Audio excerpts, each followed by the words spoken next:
friends, good morning all of you. Welcome to IAC. Welcome to the Hindu Sankharavam. Wake up, get up, rise in English. As today is Saturday, we don't have headlines, and now you do have one Hindu editorial today, and then you will have 4 rules from Golden Rules. And then, my dear friends, today you will have introduction to clause analysis. This clause analysis will take 3 days, and Saturday, Monday and Tuesday you will get the clause analysis. And I'll give you regularly some questions regarding clause analysis.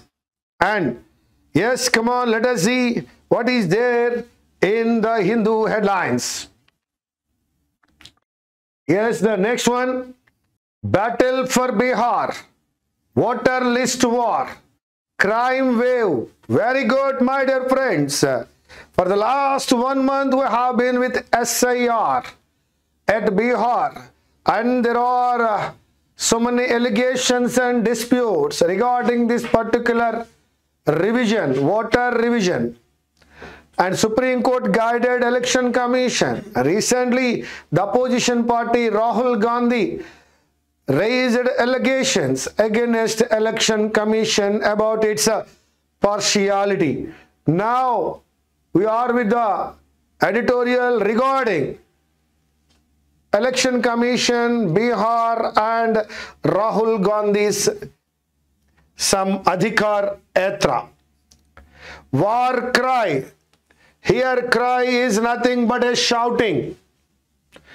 That is, he is using war cry. That what we are saying,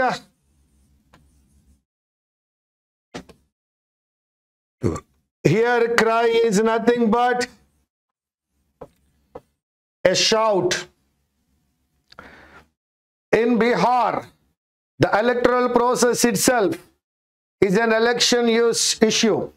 ఎక్కడైనా election జరుగుతున్నప్పుడు election కి సంబంధించిన చాలా issues ఉంటాయి, కానీ బీహార్లో ఎలక్షనే ఒక issue. The process is an issue here. The yatra is named as Vote Adhikar Yatra. అందరికీ ఓట్ అందాలి అనేటువంటి యాత్ర. Congress leader Rahul Gandhi's Vote Adhikar Yatra in Bihar is drawing crowds, attracting crowds for this yatra, and is turning out. Turnout is a result. Turning out to be a platform for opposition unity. ఇది ఒక platform గా ఉపయోగపడుతోంది opposition పార్టీలన్నీ ఐక్యంగా ఉండడానికి. For their unity, this yatra is working out and turning out to be a platform for the opposition unity. In 16 days, the campaign would cover 1300 kilometers across 20 districts. ఈ యాత్ర సుమారు 20 జిల్లాలలో జరుగుతోంది, 1300 kilometers కవర్ చేస్తూ. And is to conclude in Patna on September 1st. It will be concluded on September 1st, that is day after tomorrow. On August 27th, the Chief Minister of Tamil Nadu, M.K. Stalin, joined Mr. Gandhi. M.K. Stalin, the Tamil Nadu Chief Minister, also joined in this yatra with Rahul Gandhi. Rahul Gandhi తో Tamil Nadu chief minister కూడా ఈ యొక్క యాత్రలో join అయ్యారు. RJD leader Tejashwi Yadav and CPI ML leader Dipankar Bhattacharya in Muzaffarpur. వీరందరూ ముజఫర్పూర్లో రాహుల్ గాంధీని కలిశారు. All these leader joined with Rahul Gandhi in Muzaffarpur. Mr. Stalin has accused the BJP of, the word accused takes preposition of. Stalin BJP మీద ఆరోపణ చేశారు, అక్యూజ్ చేశారు. of turning the Election Commission of India into a puppet, a doll that is played by BJP. Stalin antunnaru, Election Commission of India, BJP చేతులలో ఒక puppet మాదిరిగా తయారైందని. He accuses that Election Commission became a puppet in the hands of Bharatiya Janata Party. NCP leader Sharad Pawar, SP leader Akhilesh Yadav, senior leaders of the TMC and left parties will be in Patna on the concluding day. On the final day, on the concluding day, Sharad Pawar, Akhilesh Yadav, TMC's Trinamool Congress, TMC leaders and left parties will participate on the final day, on the concluding day. Its merits apart, దీని యొక్క advantages పక్కన పెడితే, when we leave the advantages of this program, the allegation, the accusation, the blaming, the blame that an ECA scheme favors the BJP. What is the allegation? Election Commission of India scheme supports BJP, favors BJP. Adi allegation. Election Commission of India తీసుకొచ్చిన ఒక scheme బీజేపీకి favour అవుతోంది అన్నది ఇక్కడున్న విషయం. And disadvantages, the opposition has rattled India's political landscape. It moved India's political landscape. ఒకరికి advantage, మరొకరికి డిసడ్వాంటేజ్గా ఉందట ఈ యొక్క ఎలక్షన్ కమిషన్ ఆఫ్ ఇండియా యొక్క scheme. This alleged vote chori, blamed vote chori, that is vote theft, has become the opposition's central rallying cry. Opposition parties' main slogan, main shout, main roaring is that vote theft and vote chori. Mr. Gandhi's speeches consistently accuse the BJP of manipulating institutions. ఈ దేశంలో ఉన్న రాజ్యాంగ సంస్థలన్నిటినీ Bharatiya Janata party manipulate చేస్తోంది అని Rahul Gandhi speeches కన్సిస్టెంట్గా, కంటిన్యూస్గా accuse చేస్తున్నారు. Rahul Gandhi accuses consistently about the manipulating of institutions by BJP and using the ECI as a puppet for it's political ends and political needs. For its political advantage, BJP is using Election Commission of India. BJP Election Commission of India ni tana yokka prayojanaలకు use చేసుకుంటోంది. The opposition has long been complaining about various aspects of the electoral processes that have become less transparent and more partisan. The opposition has long been complaining, ఎప్పటి నుంచో ఆరోపిస్తూనే ఉంది, complaint చేస్తూనే ఉంది, about various aspects, different aspects of the electoral process. ఈ electoral ప్రాసెస్లో ఉన్న different aspects మీద అది చాలా కాలంగా కంప్లైంట్ చేస్తోంది. that have become less transparent. Electoral process ట్రాన్స్పరెంట్గా లేదు, ఎలక్ట్రల్ అందులో మనకి క్లారిటీ లేదు, లెస్ ట్రాన్స్పరెంట్గా ఉంది, అండ్ మోర్ పార్టిసన్ అన్నాడు. పార్టిసన్ ఇక్కడ బయాస్ అని అర్థం వచ్చింది, బయాస్డ్గా ఉంటుంది అనే విషయాన్ని చెప్తున్నాడు. Political battles should have been on the issues of governance and livelihoods. Political battle ఎప్పుడూ కూడా ఎలక్షన్ సమయంలో అక్కడున్న ప్రభుత్వం మీద లేదా ప్రజల యొక్క జీవన విధానాల మీద దాని గురించి జరగాలి, and not on the integrity of the elections at all. But ఇక్కడ దేని మీద జరుగుతోంది? ఇంటెగ్రిటీ ఆఫ్ ద ఎలక్షన్స్ మీద, ఎలక్షన్ యొక్క నిబద్ధత మీద, truth, honesty, integrity of the election మీద ఇష్యూ జరుగుతోంది. Actually, when an election goes on, people talk about that government, people talk about the people and their needs, but here they are talking about the integrity of the election. The special intensive revision, the SIR of electoral rolls in Bihar and the demonstrable loopholes in electoral rolls. The first one is SIR. And the second one that we can see visible loopholes in electoral rolls exposed by Mr. Gandhi through an analysis of one assembly constituency in Karnataka. So he took a sample from Karnataka assembly, one constituency, where he saw so many loopholes. కర్ణాటకలో ఉన్నటువంటి ఒక assembly నియోజకవర్గంలో జరిగినటువంటి loop హోల్స్ని ఎగ్జాంపుల్గా చూపిస్తూ జరుగుతున్నటువంటి election ప్రాసెస్లో జరుగుతున్నటువంటి అన్యాయాన్ని ఆయన ఒక శాంపిల్గా చూపించారు. Have given the opposition allegation a strong handle. దాని వలన వీరు చేస్తున్న ఆరోపణకు ఒక స్ట్రాంగ్ హోల్డ్ వచ్చింది, ఒక స్ట్రాంగ్ హ్యాండిల్ వచ్చింది. The ECI, through its conduct and responses, has added credence to the allegation. ఎప్పుడైతే ECI దీనికి రెస్పాన్స్ ఇచ్చిందో ఆ రెస్పాన్స్ వలన, దాని కాండక్ట్ వలన ఈ యొక్క ఎలిగేషన్స్కి మరింత క్రెడెన్స్ యాడ్ అయింది, మరింత బిలీఫ్ యాడ్ అయింది,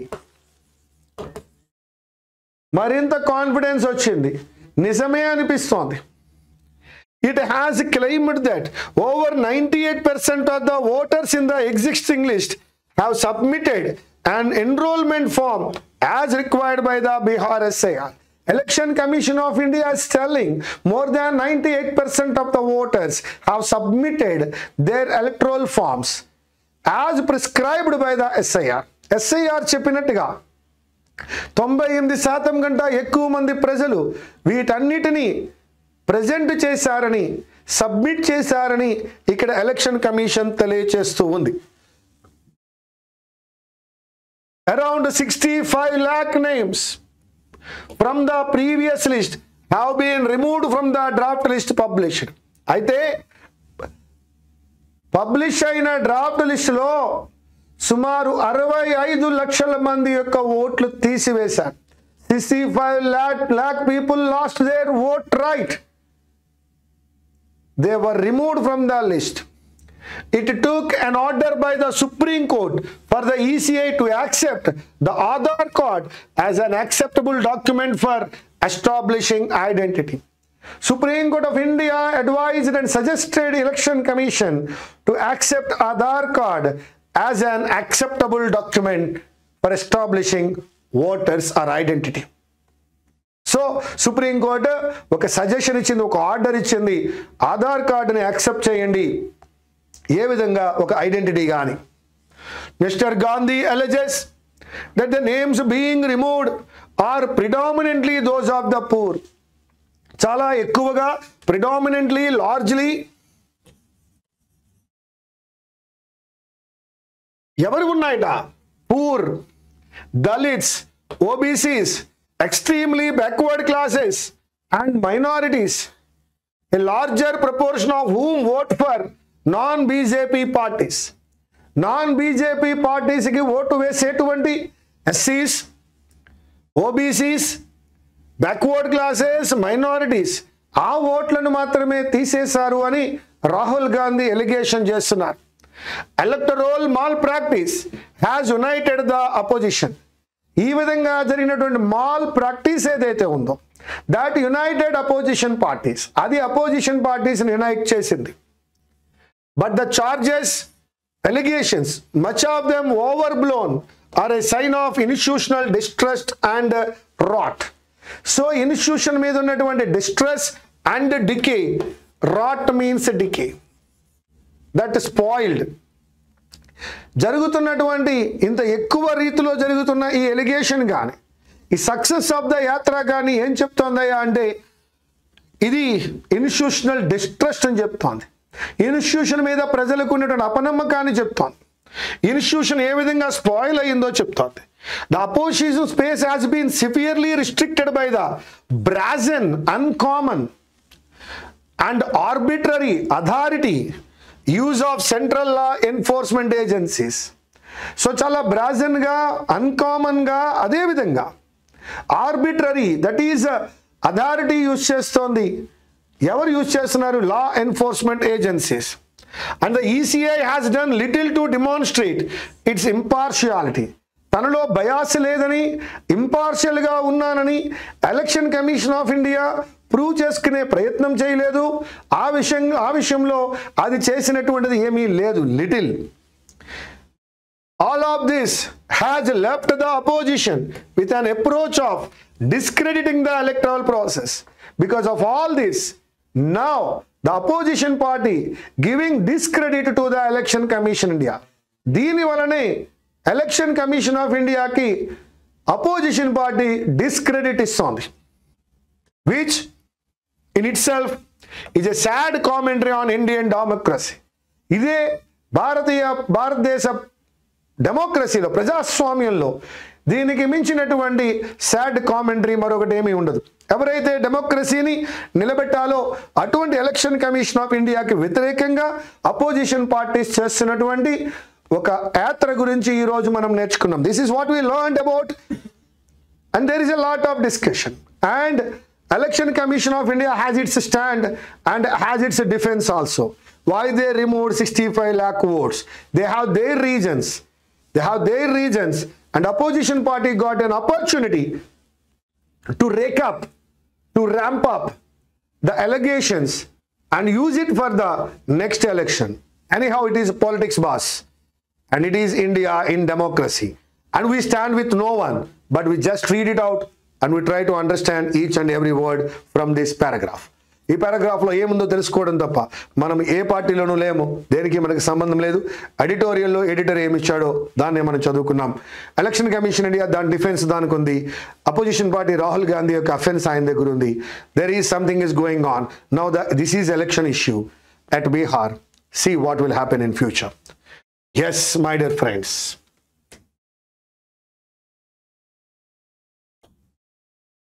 నిన్నటి వరకు మనం 12 రూల్స్ కంప్లీట్ చేసాం. Now I'm going with 13th rule. దీని తర్వాత మీరు క్లాజ్ అనాలిసిస్ అనేటువంటిది కూడా వినబోతున్నారు. ఎస్, ఈరోజు ఒక గ్రామర్ టాపిక్ చెప్తున్నాం. Today you know that it is Saturday, no headlines. And ఒక గ్రామర్ టాపిక్ అడిగారు కాబట్టి ఈరోజు రిమైనింగ్ వొకాబులరీ పక్కన పెట్టాను. ఈరోజు మీ ముందుకు వచ్చా. Rule number 3, with, along with, as well as. ఇటువంటి కాంబినేషన్స్ వచ్చినప్పుడు అక్కడ 2 సబ్జెక్ట్స్ ఉంటాయి మిత్రమా. Consider the first subject.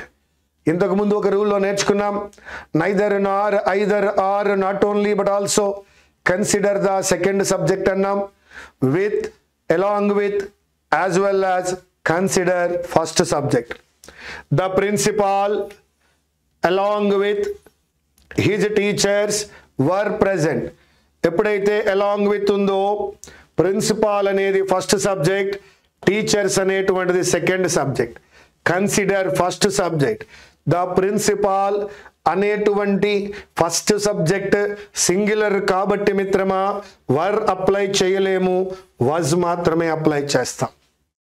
The major along with his soldiers. Major అనేటువంటిది ఫస్ట్ సబ్జెక్ట్, అలాంగ్ విత్ అనేది కాంబినేషన్, హిజ్ సోల్జర్స్ అనేది second subject. So that major అనేది first subject, దానినే కన్సిడర్ చేయాలి. అది సింగులర్ కాబట్టి వర్ అప్లై చేయలేం, వాజ్ అప్లై చేయలేం. అలాగే Radha as well as Kamala have gone. ఈ స్టేట్మెంట్ లో మనకి యాజ్ వెల్ యాజ్ అనేది కనిపిస్తుంది మిత్రమా. దాని ముందున్న first subject Radha, second subject Kamala. So with, along with, as well as వచ్చినప్పుడు ఫస్ట్ సబ్జెక్ట్ని మాత్రమే కన్సిడర్ చేయాలి. కాబట్టి హ్యావ్ గాన్ అని అనలేను, I can apply has gone. This is the 13th rule. Now let me go to the 14th rule. Every and every singular, each and each singular. మరొకసారి, every and every singular, each and each singular. Every boy and every girl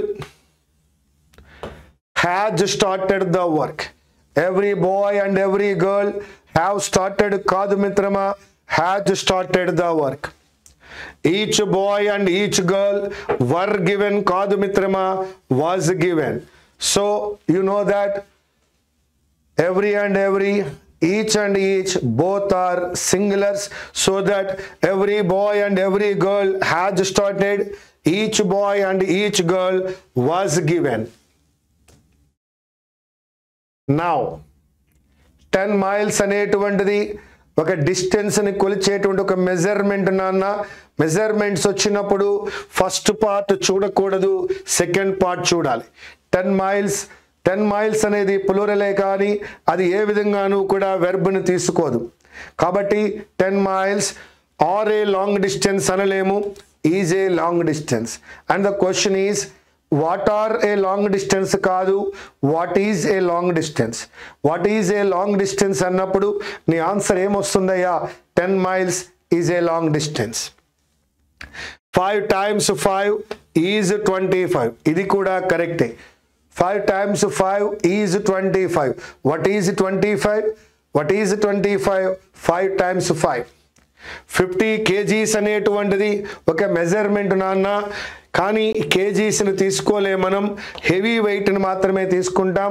కాబట్టి 50 kgs is a heavy weight. మీకు తెలుసు 24 hours. 24 hours అనేది చూసినప్పుడు ప్లూరల్లా కనపడుతోంది, కానీ 24 hours is a day. Is మాత్రమే మాట్లాడతాం బికాజ్ ఇక్కడ ఉన్నటువంటిది డే కాబట్టి. సో ఫర్ ఎగ్జాంపుల్ 60 seconds అన్నాను, 60 seconds అన్నాను మిత్రమా, ఇది ప్లూరలే కానీ is a minute, is a minute. So ఇటువంటి మెజర్మెంట్స్ ఏమొచ్చినా అవి సింగులర్ ఆ ప్లూరల్ డిసైడ్ చేయవు.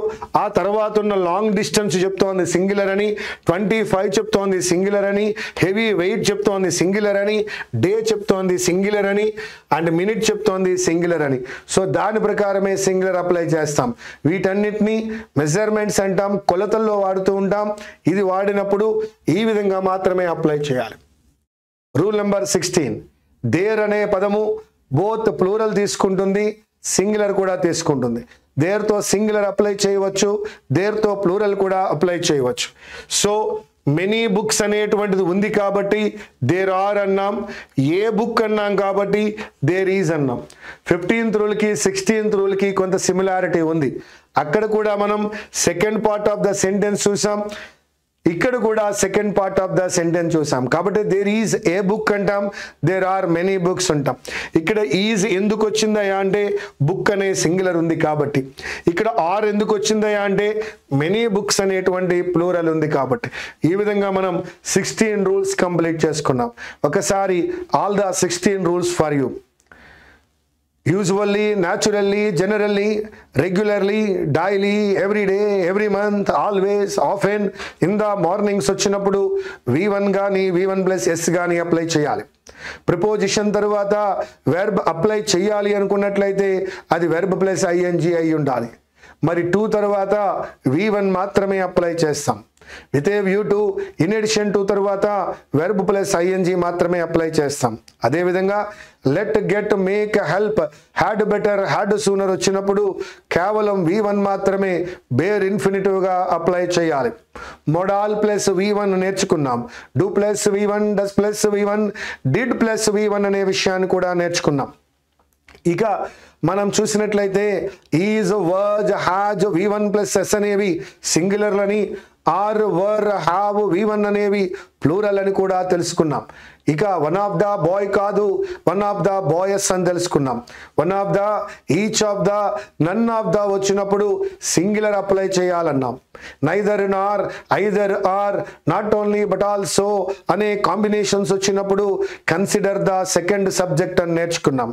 ఐదర్ ఆఫ్ ద సింగులర్ అని, నైదర్ ఆఫ్ ద సింగులర్ అని నేర్చుకున్నాం. Committee, team, group, family, herd, flock, fleet వంటి కలెక్టివ్ నౌన్స్ కలెక్టివ్గా ఉన్నట్లయితే సింగులర్, డివైడ్ అయితే ప్లూరల్ అని నేర్చుకున్నాం. ఎస్, బ్రెడ్ అండ్ బట్టర్ షాపులో అయితే ప్లూరల్ అని, అదే బ్రెడ్ అండ్ బట్టర్ రెస్టారెంట్లో అయితే సింగులర్ అని. Time and tide singular, character and conduct singular, my father and guide singular, my father and my guide ప్లూరల్గా నేర్చుకున్నాం. Furniture, luggage, equipment, information, stationery, news ఇవన్నీ కూడా సింగులర్లే. Any part of singular is singular, any part of plural is plural. Any part of singular is singular, any part of plural is plural అని కూడా నేర్చుకున్నాం. With, along with, as well as వచ్చినప్పుడు consider the first subject అని. With, along with, as well యాజ్తో first సబ్జెక్ట్ని consider చేయాలని. Every and every singular, each and each singular అని నేర్చుకున్నాం. మెజర్మెంట్స్ వచ్చినప్పుడు సెకండ్ పార్ట్ చూడాలని 10 miles is a long distance అన్నాం. 55 times 5 ఈజ్ 25 అన్నాం. 24 hours ఈజ్ ఏ డే అన్నాం. అదేవిధంగా there is a book, there are many books అని కూడా నేర్చుకున్నాం. బై దిస్ రూల్స్ 75లో ఒక 16 రూల్స్ అయితే ఈ రోజు వరకు కంప్లీట్ అయ్యాయి. This is the 4th day rules చెప్పడం మొదలుపెట్టి. Now we will go with clause analysis. ఈరోజు క్లాజ్ అనాలిసిస్ స్టార్ట్ చేస్తున్నాను.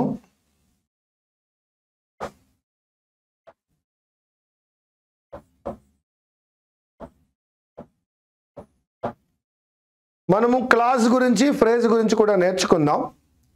ఈ ఎస్ఎస్సి సిజిఎల్ ఎగ్జామినేషన్లో క్లాజ్, ఫ్రేజ్ గురించి ఎక్కువ వస్తుంది. ఎడిక్విట్లో న్యూ మోడల్లో అడుగుతున్నాడని, రీసెంట్గా జరిగిన ఎగ్జామినేషన్లో అడిగారని చెప్తున్నారు. ఇది క్లాజ్ అనాలిసిస్ అనేది the paramount of English grammar, pinnacle of గ్రామర్లో హైయెస్ట్ పాయింట్ అది. బట్ ఈజీగా నేర్చుకోండి, మీకు ఈజీగానే వస్తుంది, ఏ భయం వద్దు. అంతకంటే ఎక్కువ చెప్పి మిమ్మల్ని నేను భయపెట్టదలుచుకోలేదు. ఏదైనా ఎగ్జాంపుల్ ద్వారా బాగా అర్థమవుతుంది. ముందుగా క్లాజ్ అని అనాలంటే a group of words ఉండాలి.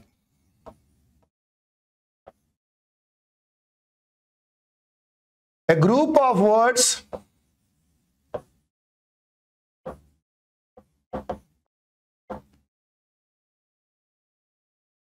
with a subject and a verb. దాన్ని క్లాజ్ అంటారు. ఏ గ్రూప్ ఆఫ్ వర్డ్స్, దీన్నే సెంటెన్స్ అని కూడా అనుకుంటాం. ఎలాగా? For example, she sings songs. Yes, subject ఉంది, వెర్బ్ ఉంది. So that this can be called as a clause. మరలా ఇందులో వన్ ఈజ్ మెయిన్ క్లాజ్ అంటాం,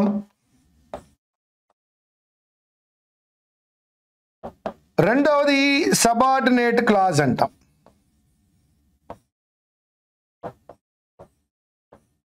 సో 2 క్లాజులు ఉన్నాయి. మెయిన్ క్లాజ్ అంటే అర్థము డిపెండెంట్ క్లాజ్ కాదు, ఇండిపెండెంట్ క్లాజ్. ఎవరి మీద ఆధారపడకుండా ఉండే క్లాజ్ని మెయిన్ క్లాజ్ అంటాము.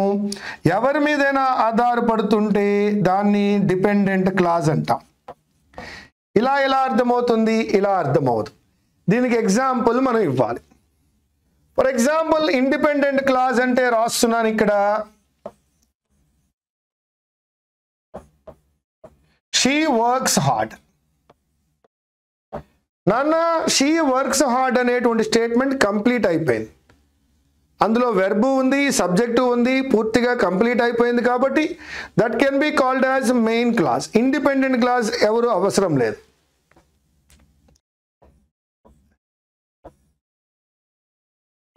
ఇఫ్ షీ వర్క్స్ హార్డ్, దీని అర్థం ఏంటి? ఇది కూడా క్లాజే, ఇందులో కూడా వెర్బ్ ఉంది. ఇఫ్ షీ వర్క్స్ హార్డ్ కూడా క్లాజే. కానీ దాని అర్థం ఏమిటి? ఆమె కనుక హార్డ్ వర్క్ చేసినట్లయితే ఏం జరుగుతుంది? ఏం జరుగుతుందో చెప్పాలిగా.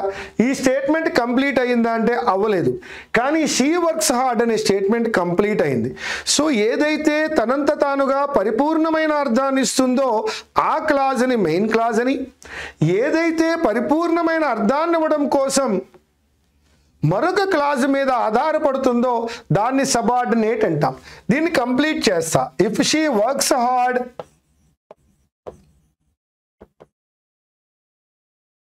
she will get the job. చూడండి, she will get the job ఒక్కటే చదవండి. she will get the job, ఆమెకు జాబ్ వస్తుంది. కంప్లీట్ మీనింగ్ వచ్చింది కాబట్టి దీన్ని మనం మెయిన్ క్లాజ్ అని, కంప్లీట్ మీనింగ్ రాలేదు కాబట్టి డిపెండ్ అవుతోంది కాబట్టి ఇఫ్ షీ వర్క్స్ హార్డ్ ని సబార్డినేట్ క్లాజ్ అని అంటాం. ఒక మెయిన్ క్లాజ్, ఒక సబార్డినేట్ క్లాజ్ ఉన్నాయి. మరొకసారి, క్లాజ్ అనేది group of words with subject and verb. For example she sings songs. ఇందులో మళ్ళీ రెండు క్లాజులు ఉన్నాయి, ఒకటి మెయిన్ క్లాజు, రెండవది సబార్డినేట్ క్లాజ్. మెయిన్ క్లాజ్ అంటే ఏమని చెప్పుకున్నాం, అది ఇండిపెండెంట్గా ఉంటుంది. సబార్డినేట్ క్లాజ్ అంటే సబార్డినేట్ అనే పదంలోనే ఉంది, అది డిపెండ్ అవుతుంది అని. మీకు ఉదాహరణకు చెప్పా, షీ వర్క్స్ హార్డ్, ఆమె హార్డ్ వర్కర్ అని కంప్లీట్ మీనింగ్ వచ్చేలా చెప్పాను కాబట్టి అది main clause.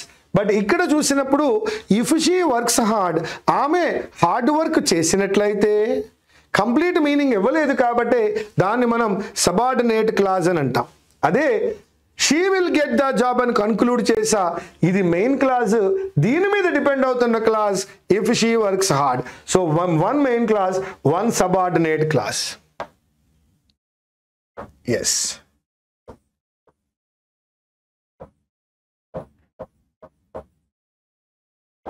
They played well, ఇది ఏ క్లాజ్ అవుతుంది? దే ప్లేడ్ వెల్, అది ఏ క్లాజ్ అవుతుంది? కంప్లీట్ మీనింగ్ వచ్చింది కాబట్టి వన్ మెయిన్ క్లాజ్ గా తీసుకోవచ్చు.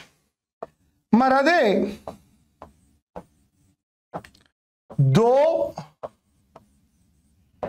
They played well, though they played well అనే పదానికి అర్థం ఏమిటి? వారు బాగా ఆడినప్పటికీ ఏం జరిగింది? అరే వెర్బ్ ఉంది, సబ్జెక్ట్ ఉంది, కంప్లీట్ మీనింగ్ ఇవ్వడంలా, కంప్లీట్ మీనింగ్ ఇవ్వడం లేదు కాబట్టి ఈ క్లాజ్ని ఏమంటాం మనం? సబార్డినేట్ క్లాజ్ అంటాం. దో దే ప్లేడ్ వెల్, వారు బాగా ఆడినప్పటికీ కంప్లీట్ మీనింగ్ ఇవ్వలేదు కాబట్టి దాన్ని ఏమన్నాం? సబార్డినేట్ క్లాజ్ అన్నాం. దో దే ప్లేడ్ వెల్,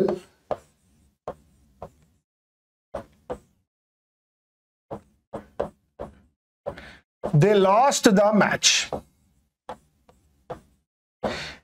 ఇప్పుడు ఈ ఒక్క క్లాజ్నే చూడండి, దే లాస్ట్ ద మ్యాచ్, వారు మ్యాచ్ ఓడిపోయారు, కోల్పోయారు. మ్యాచ్ కంప్లీట్ మీనింగ్ ఇచ్చింది, సబ్జెక్ట్ ఉంది, వెర్బ్ ఉంది, క్లాజ్ కంప్లీట్ మీనింగ్ పరిపూర్ణమైన అర్థాన్ని తనంత తానుగా ఇచ్చింది కాబట్టి దీన్ని ఇండిపెండెంట్ క్లాజ్ అంటాం, దీన్ని మెయిన్ క్లాజ్ అంటాం. అంటే టోటల్ ఈ సెంటెన్స్లో ఏమేమి ఉన్నాయి? ఈ సెంటెన్స్లో ఏమున్నాయి? ఒకటి సబార్డినేట్ క్లాజు, మరొకటి మెయిన్ క్లాజ్. ఓకేనా? Yes, one more.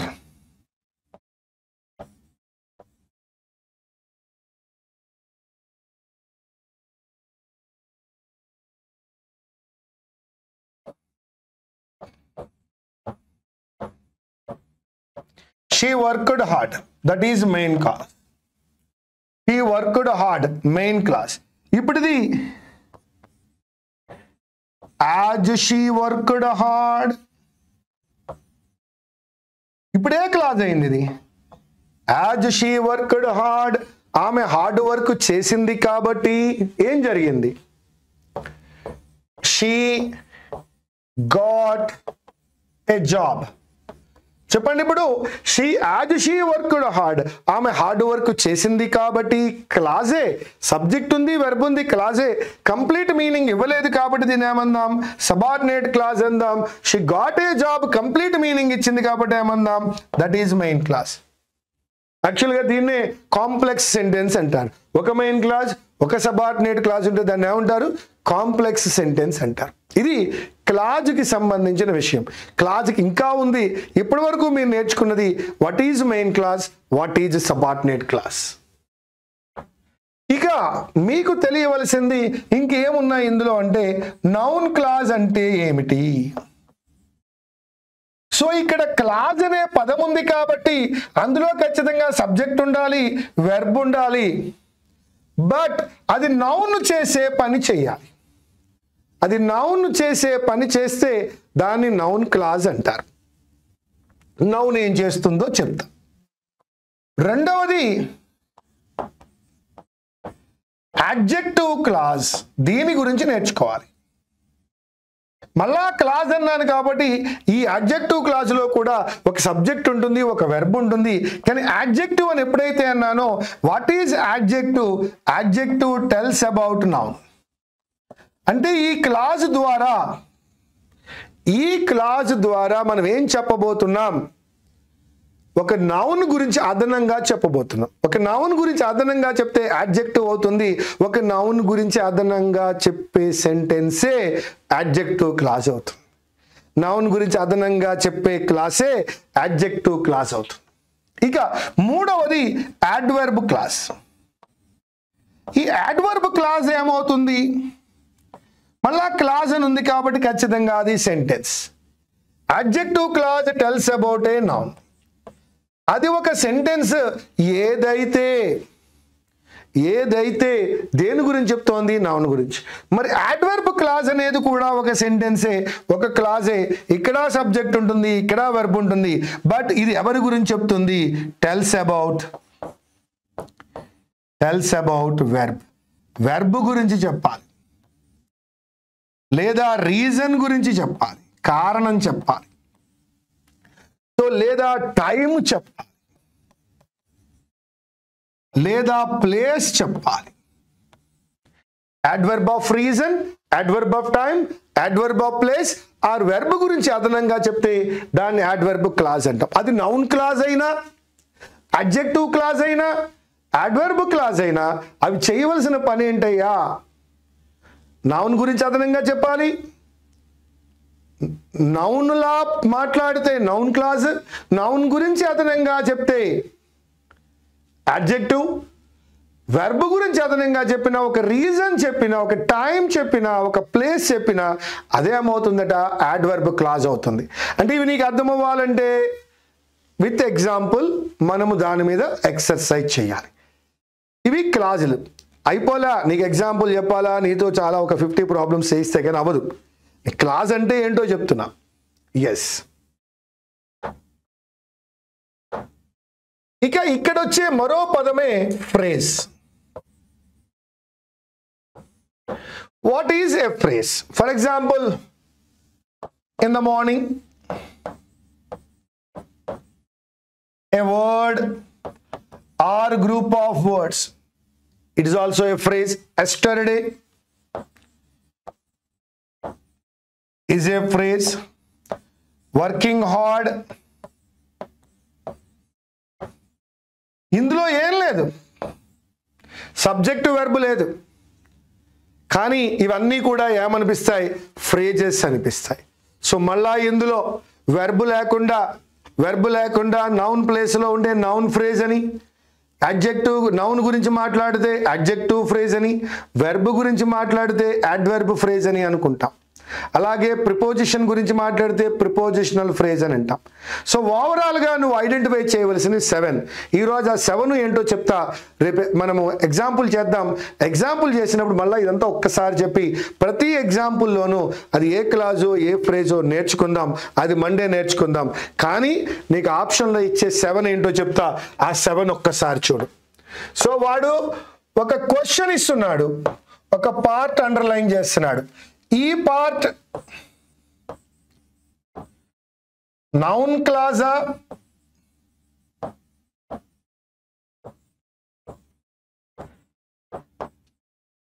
adjective క్లాజా,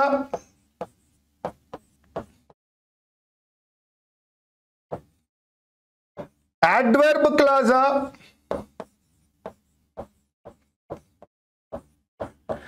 అనేటువంటి ఒక విషయాన్ని అడుగుతున్నాడు. లేదా అది మెయిన్ క్లాజా,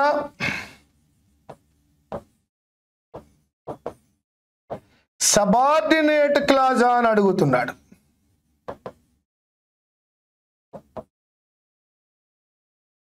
ఇంకా ఏమడుగుతాడు? Noun phrase,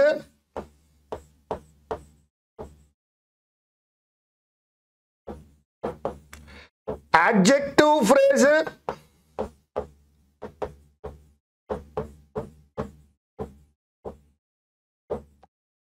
adverb phrase,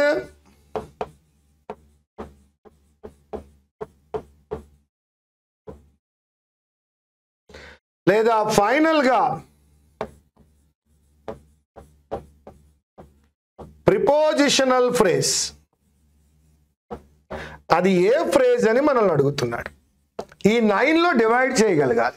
ఇచ్చినటువంటిది noun క్లాజా, అడ్జెక్టివ్ క్లాజా, అడ్వర్బ్ క్లాజా, మెయిన్ క్లాజా, సబార్డినేట్ క్లాజా, noun phrase, adjective phrase, adverb phrase, prepositional phrase. ఈరోజు ఈ రెండింటి గురించి మాట్లాడుకున్నాం.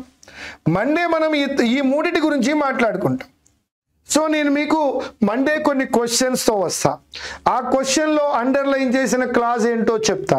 అప్పుడు నీకు అర్థమవుతుంది, ఓహో నౌన్ క్లాజ్ అంటే ఇలా ఉంటుంది, అడ్జెక్టివ్ అంటే ఇలా ఉంటుంది, అడ్వర్బ్. కొద్దిగా ప్రాక్టీస్ చేశాక చూజ్రే కల్లా నీకు ఇచ్చిన పదము క్లాజా ఫ్రేజా అనే విషయం కూడా క్లియర్గా అర్థమవుతుంది. ఇది కేవలం ఇంట్రడక్షన్ పార్ట్ మాత్రమే. మీరు నిన్నే అడిగారు, ఈరోజు నేను ఇంట్రడక్షన్ వరకు చెప్పాను. మండే ఎగ్జాంపుల్స్తో వస్తా. ఒక 10 ఎగ్జాంపుల్స్ మండే చేద్దాం. ట్యూస్డేకి you will get complete idea. ఈలోపు ఐఎస్సియు నుండి మీకు ఒక హ్యాండ్అవుట్ వస్తుంది కేవలం క్లాజ్ అనాలిసిస్ మీద. కన్సర్న్ టీచర్ మళ్ళీ దాన్ని ఎక్స్ప్లెయిన్ చేసి 50 ప్రాబ్లమ్స్ చేయగానే మీకు ఆ యొక్క క్లాజ్ అనాలిసిస్ మీద ఐడియా వస్తుంది. ఇక అంతేకాకుండా ప్రతిరోజు మన శంఖారావంలో క్లాజ్ అనాలిసిస్ వస్తుంది కాబట్టి క్లాజ్ అనాలిసిస్ కూడా రోజుకి ఒక 5 ప్రాబ్లమ్స్ చేసామంటే with in a short while you will be well versed in clause analysis. భయపడకండి, it's very easy. Subject plus verb ఉన్నదాన్ని క్లాజ్ అంటాం. అది ఎవరి మీద డిపెండ్ అవ్వకపోతే మెయిన్ క్లాజ్ అంటాం. ఎవరి మీద డిపెండ్ అయితే డిపెండెంట్ క్లాజ్, సబార్డినేట్ క్లాజ్ అంటాం. అది నౌన్ చేసే పని చేస్తే నౌన్ క్లాజ్ అని, అడ్జెక్టివ్ చేసే పని చేస్తే అడ్జెక్టివ్ క్లాజ్ అని. అంటే ఆ సెంటెన్స్ అడ్జెక్టివ్ చేసే పని చేయాలి, అడ్వర్బ్ చేసే పని చేయాలి. ఇదే విధంగా ఫ్రేజ్ అన్నప్పుడు వెర్బ్ ఉండదు, సబ్జెక్ట్ ఉండదు, గ్రూప్ ఆఫ్ వర్డ్స్ ఉంటాయి. No subject no verb, but అది కూడా వర్క్ చేస్తుంది. అది నౌన్ చేసే పని చేస్తే నౌన్ ఫ్రేజ్ అని, అడ్జెక్టివ్ చేసే పని చేస్తే అడ్జెక్టివ్ ఫ్రేజ్ అని, అడ్వర్బ్ చేసే పని చేస్తే అడ్వర్బ్ ఫ్రేజ్ అని చెప్పుకుంటాం. అది కాకుండా ప్రిపోజిషనల్ ఫ్రేజ్గా కూడా ఉంటుంది. ఇవన్నీ కూడా మనం చేయబోయేటువంటి ఎక్సర్సైజ్. ఏ సబ్జెక్ట్ అయినా బాగా అర్థం అవ్వాలంటే దాని మీద మనం నెంబర్ ఆఫ్ ప్రాబ్లమ్స్ చేసినప్పుడు we can understand it well in a better way. So that wait for Monday morning I am coming with class analysis questions తో వస్తాను. ఆ రోజు మనం మరింతగా నేర్చుకుందాం. Thank you very much. I wish you all the best.